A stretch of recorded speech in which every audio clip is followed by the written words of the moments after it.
addressing issues of fraud, waste, and abuse at the expense of the American consumer.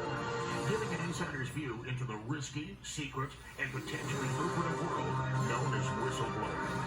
And highlighting the courage and integrity of the Bavens fighting the lies, and those who help bring about justice for others at their own expense. Host Michael Wilson is one of America's most successful whistleblower attorneys, winning multi-million-dollar settlements against big corporations that have committed fraud and taken advantage of the consumer. He's also assisted various state and federal agencies in recovering over $580 million in American taxpayer dollars. The Whistleblower. Welcome to The Whistleblower. I'm your show host, Michael Wilson. Today we have a great guest. He is our rehab whistleblower expert. His name is Mr. Ryan Ward. He's appearing live via Skype from Boca Raton, Florida. Ryan, thank you for coming on the show. Thank you for having me. Okay, so I had you on this show because we're still in the middle of an opioid epidemic here. There's a lot of ancillary fraud being committed now in terms of rehab centers and etc. And let's get into your story. Just jump in. So you were a injured person at one point who became addicted to opioids. Is that correct? Exactly. My story is very similar to probably 85% of those who've gone through it. Graduated from college, had a normal career, hurt my back, had a surgeon that went straight into surgery that was a failure. He just gave me Vicodin for 2 years straight. The titanium ended up breaking in my back, causing just a plethora of surgeries and pain meds after pain meds, which ended up rehab after rehab. And so, so let's just stop for a second. How did you hurt your back? Was it a car accident? Bike accident? I was kind of a meathead. I was an athletic guy. I spent a lot of time in the gym. Just started having a lot of pain and sciatica type thing, and he went straight for the big surgery. Okay. And so on a 27-year-old, a healthy 27-year-old with a little back pain. So it was not a good idea. Right. And so you tried to do the quick fix of back surgery. That didn't turn out too well. That's a whole nother matter there in terms of spinal device implants, etc. So let's get to this. So you were prescribed pain medications, correct? A lot. A lot. And what kind of medications were you prescribed? They would ask me what best works for you. So it really didn't matter. I would always take Percocet. I didn't have a big pharmacology knowledge at that point. So I would always get 10 milligram Percocets, but I would take tons of them. I would just take boatloads of them. When you say boatloads, like when you say let's go for a day, for example, would you start off doing 5 a day, 2 a day, and then end up like doing 15 or 20 a day? Because your body does build a tolerance for it, right? There is no ceiling to that tolerance. If I told you how many I took some days, it would be hard to believe. But yeah, it certainly started like that, probably 6 to 10 a day, and quickly got to 20 and quickly doubled that. And then some. And so the whole time you were taking these medications here, a doctor was prescribing. Was there any pushback ever from your physician? It was like, hey, listen, Ryan, you're taking way too many. I can't write you another prescription right now. Not back in that time. This is back in the heyday of, the Sackler family making their fortune and before. I was even given an entire box of the fentanyl patches. My mom ended up throwing them away because I didn't like them. I didn't think they worked. I didn't know you cut them open and eat the paste is what people do to them. But I had she said a box of hundreds of them. Right. My primary care giving me for back pain. Wow. Okay, yeah. So, and then how did you end up into a rehab center? Is it because you became so addicted that you said, I need to go to rehab? Or was it your family said, hey, Ryan, there's an issue here. We got to get you in rehab? It got to a point the first couple of years I was very much able to function, take pain meds. It just, like I said, the tolerance continued to build. I continued to fast track the career. I lived in DC, did great. At some point, my parents did tell, my friends had called my parents and talked to them and noticed a change in me. So I agreed and I went to some of the places they sent, but I couldn't relate. I didn't understand what these people were saying, what they were trying to treat me with, and everybody was just preaching AA, and I didn't understand it. I'd never had a problem with alcohol, and I just couldn't relate.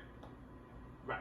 So you figured that these places for alcohol addiction and not for pain medications, or maybe very much so. Even though the majority of the people there were very much for any drug for that matter, but very much for heroin or opioids in some factor, but they only preached AA, and commonly, and this is a problem I deal with today. The doctors would say, you need to be on Suboxone long term. Unfortunately, the policy of the rehab is, I can't let you out on Suboxone. So someone with an MBA was out doing the MD. They make the decisions. Now, when you were in rehab, did you go through withdrawals, or were you also able to get pain medications while you were in rehab? Both, actually. When I actually was in California at one point in Laguna Beach, I lived in a rehab, this really nice place in Laguna Beach, and I found an urgent care center and went and got, I think it was 30, they wrote me that day. I took all of them that day. Got away with it, too. And so there was no kind of bar to entry in the rehab place in Laguna Beach? You just walked in there with pain meds in your pocket, that you didn't get strip search or anything? I don't know how these places really work like this, so... Yeah, commonly places will search your suitcases and things when you come in, but at this point, no, I've lived there, I think, for about 2 months at this point, and you could walk freely to AA meetings down the street, and so me being gone for an hour or two to go to an urgent care a couple miles away was not noticed. Wow, okay. And so then after, what happened, why did you leave Laguna Beach and end up back in Florida? That's kind of what got me the first kind of dark side of the industry, where I first saw it. A gentleman who was a counselor at the Laguna Beach rehab, who only had 200 and some days sober, so I was already a counselor, called himself a sober coach. So he inserted himself between my parents and I, saying he knew the right places to send me. He had back pain too, he understood. He sent me to a sober home where I woke up the next morning and my roommate was shooting heroin. That was my first time ever seeing heroin. It was in a sober home. And that same week, our sober home was raided because our sober home manager was dealing crystal meth. So where was this, in California as well? It was, yeah, it was in Newport Beach, Costa Mesa area. And so what happened then? I mean, so the police come and raid the sober home. Where do you go? Where do you end up at? So the police raid the sober home. My sober coach comes and snatches me up in his car. He's like, so sorry, that stuff happens in this industry. Unfortunately, people relapse and go the wrong direction. And he takes me to another one where within maybe 20 minutes of being there, I was offered, people were selling drugs in this house too. Drugs are everywhere. Right. And they didn't care. As long as rent was paid, that's all that mattered. And this guy was being paid by my parents as well. So he just moved me from sober home to sober home. And he would always keep that barrier up. Don't listen to him, listen to me. And if I talked about my back, hey, this pain is so bad I want to shoot myself. I have back pain too. He never had a surgery. He had the back pain that everybody says they have. I'm like, no, I've had like 4 surgeries than birthdays. You don't really understand. But right. He did a good job of keeping himself and building that barrier. Listen, Ryan, briefly before we go to a break, explain the transition from California to Florida. How did that happen? I finally had my last round of back surgeries and was supposed to kind of restart my life again. So I decided to come down to Florida and restart it here. And I managed sober homes, had an opportunity to manage several sober homes. And that's really where I saw the first dark side of the industry, unfortunately. And how did you get to did your sober coach come with you, or did you get transferred, I guess, from sober coach to another sober coach? No, I left the sober coach and actually came to another AA-based facility because I was continuing to use pain meds in California. Came to an AA-based facility in Florida, and I had several say, hey, we can't put you on Suboxone. However, you are a good candidate. Stay sober, do AA for a year. If you still don't like it, then do Suboxone. That's exactly what I did. Right, we got to take a quick break, but when we come back, let's talk about your insider knowledge on the rehab center industry and what's really going on there. We'll be right back with The Whistleblower. All right, welcome back to The Whistleblower. I'm your show host, Michael Wilson, and we have Mr. Ryan Ward appearing live via Skype from Boca Raton, Florida. And speaking of Florida, Ryan, so you get to Florida, you're going from sober home to sober home, and you get involved in this recovery center, is that correct? I was a part founder at a recovery center here in Boca Raton, along with another good friend. We brought in some investors, and we started a nice PHP inpatient program here in Boca Raton. And so were you still addicted to pain medications when you started the rehab center?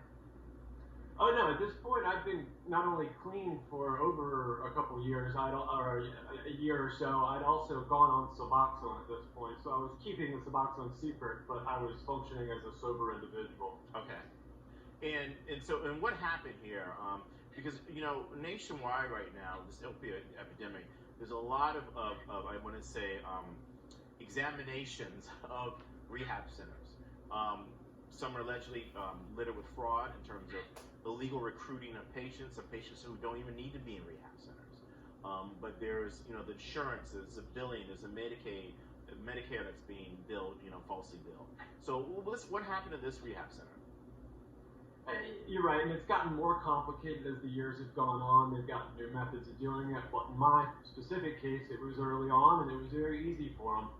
We had a doctor that said she had quit after we'd been on with him for maybe 2 weeks to take another position, and yet, 8, 9 months later, her names were still on all the bills we were doing, and we were drug testing everyone every day, and her stamp was on every drug test we sent. And I was like, hey, it must be a mistake.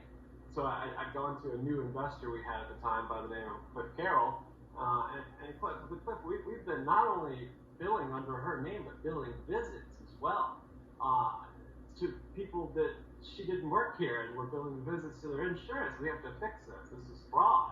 And he said, oh, absolutely, I'll correct it. I'll jump right on it.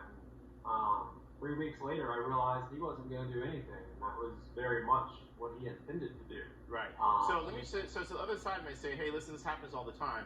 And in fact, Ryan, I was once a pharmaceutical rep, and we get the call list to call on physicians, and you say, well, here's a high writing physician, and all of a sudden you're like, well, they died, and you realize that, okay, the physician assistant or the nurse practitioner is still writing the prescriptions under that physician's practice, and eventually, sometimes they get cleaned up, sometimes not. In terms of the clerical. So other time I say, it's just a clerical error.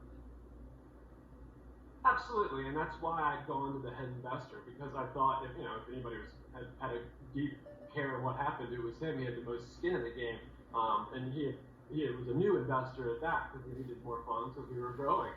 So he had 4 in-house counsel. I assumed he was going to jump right on it and do it. I had no idea he had already been running a huge scam and was bringing it, just adding to it with us, adding to his portfolio. And when you say scam, what was it? Insurance fraud?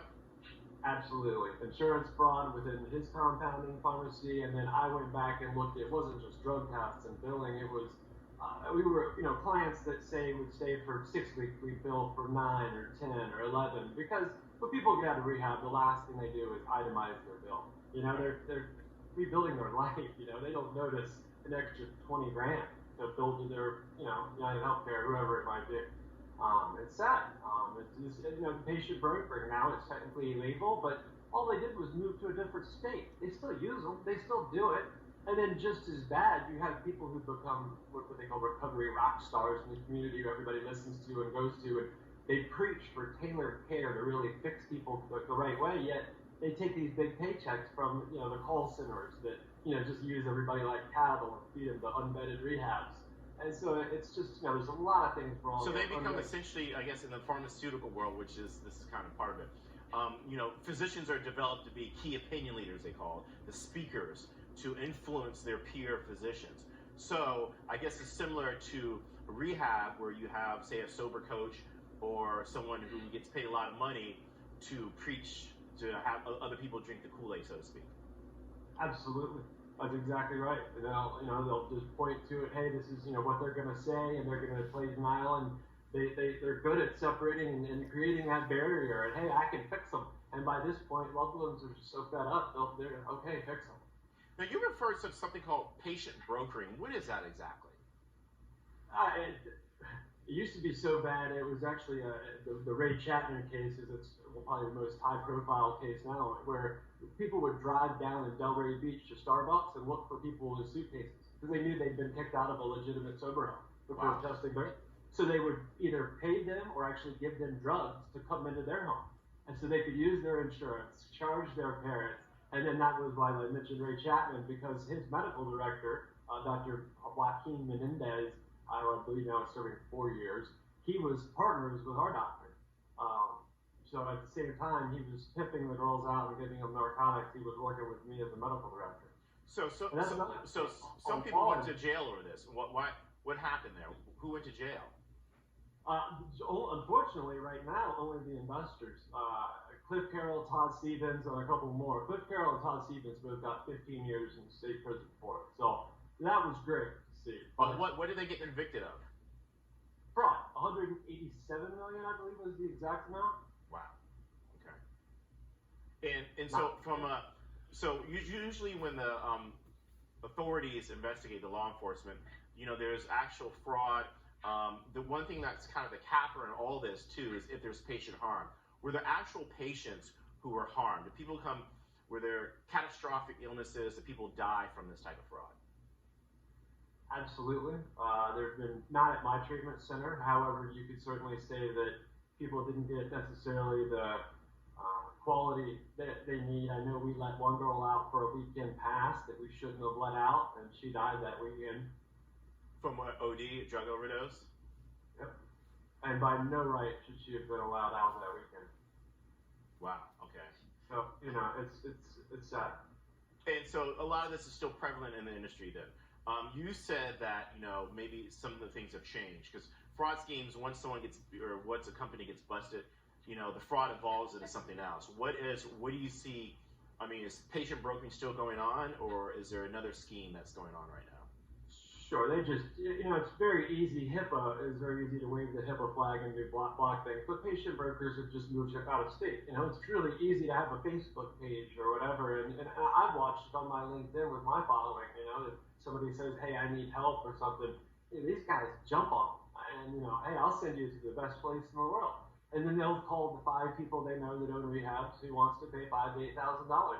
The majority of them, I think, have moved to Pennsylvania. It seems to be the place to go these days. But yeah, patient brokering still goes on. The fraud is still occurring. They just made it more complex. Drug labs, kickbacks to use us, the schools to certify. Then right. You gotta about what is involved as far as the government. I've got 400 inpatient rehabs in the Palm Beach County area. There needs to be some more policing done. Ryan, listen, we got to take a quick break. But when we come back, let's talk about the advice you can give to others out there who may be facing rehabs or AA centers and what to look out for. And let's talk about what you're doing now, okay? Great. We'll be right back with The Whistleblower. Welcome back to The Whistleblower. We have a great guest, Ryan Ward. Ryan, appearing live via Skype from Boca Raton. This is a quick little segment here, Ryan. So, what advice would you give to people out there who are going through rehab? What do you look out for? Do people, for example, what type of rehab? How do they do the investigations to see if it's legit or not? That's a great point, and vetting a rehab is absolutely crucial. I would personally reach out to someone that's an expert in the industry, and whether it's LinkedIn or Facebook, you don't just listen to one person. Just like if you're getting a surgery, get multiple opinions and say, "Hey, my loved one is doing X, Y, and Z. What do you recommend?" We'd always start with maybe a private practitioner. Is start with an expert. Don't call one of these 1-800 numbers. Don't ever do that. And is there a site, a website that's kind of a source of authority for people to look off? I mean, like you have the rip-off report, and you have Yelp, all these other type of things. Is there something specific to verify rehab centers? Unfortunately, a lot of people claim that they do, but no, that's the thing. You need to find the place that's right for you and then do as much vetting as you can do and look at their reviews. And this is one of the main issues. We need this compliance. Either they need to be part of an actual hospital and held to the same accreditation standards, or actually have compliance and hold them to the standard. Is there a tip-off that someone can find, to see if, say they get enrolled in a rehab center or something like that? Is there something like a red flags go off right away, kind of sign that you can tell the audience? Yeah, I think one of the most important things with rehab these days is drugs are the symptom, not that's nothing else. That we got to find out why they're using the drugs. It's a mental health issue, even if it's just depression. I don't mean to minimize it, but whether it's bipolar, schizophrenia, you need a baseline and really understand what it is. But everything's so political these days. I've met with 2 of Trump's White House drug czars, and asked the same thing. Hey, why won't he do a listening session? He came in talking about it, And I sent a message to every Democratic candidate, too. Nobody wants to talk about opioids anymore. We were losing the equivalent of a 9/11 every single week in Dallas. Right. Think about that number. It's absurd. And we're not even talking about it anymore. I mean, Biden and Trump, they don't, nothing's being done at all. And it's sad. And, you know, they can list we're doing X, Y, and Z, but they're not talking to anybody on the front lines. Right. Yeah, it seems like, you know, we have other things like the pandemic and stuff that's taking over the attention towards the opioid, the opioid issue. Listen, do you have a website? What are you doing right now? Are you helping others out there, consulting, or do you still have a recovery center? Both. No, I do not have a recovery center. I'm doing some consulting, and I'm actually challenging centers right now to have someone that's used MAT and medicated assisted therapy speakers to come. They're always using outside AA speakers, but they won't use MAT speakers. I'm speaking at medical conferences, but no rehabs will have it. So Why is that's that? kind of. Oh, I think a lot of them are scared that I'm going to be anti-AA, which in no way am I anti-AA. Right. I'm pro multiple modalities. And then I'll talk about the cons of MAT. You know, there's pros and cons to it. That's the thing is people who've been through it tend to only listen to others who've been through it. Yeah. So that's what really needs to happen these days. And I'm doing a couple passion projects. One is if we were chronic pain patients and addicts were kind of at each other's throats fighting all the time on Twitter. Because, you know, the addicts cause the laws to become so the chronic pain people can't get legitimate pain meds. It's not like opioids or cigarettes. They serve a very good purpose. Some people use them for a very good reason. Right, we're running out of time here. Do you have a Twitter handle that people can follow you on for more information? Check me out on LinkedIn, Ryan Ward, or project I have, and also a passion project I'm working on right now called #WalkAMile that's really trying to bring everybody together and end stigma that goes across a lot of ways right now. Okay, listen, thank you so much for coming on the show. We'll have you back on, definitely. Your high sense of morality, your integrity, your graciousness. Thank you. And, you know,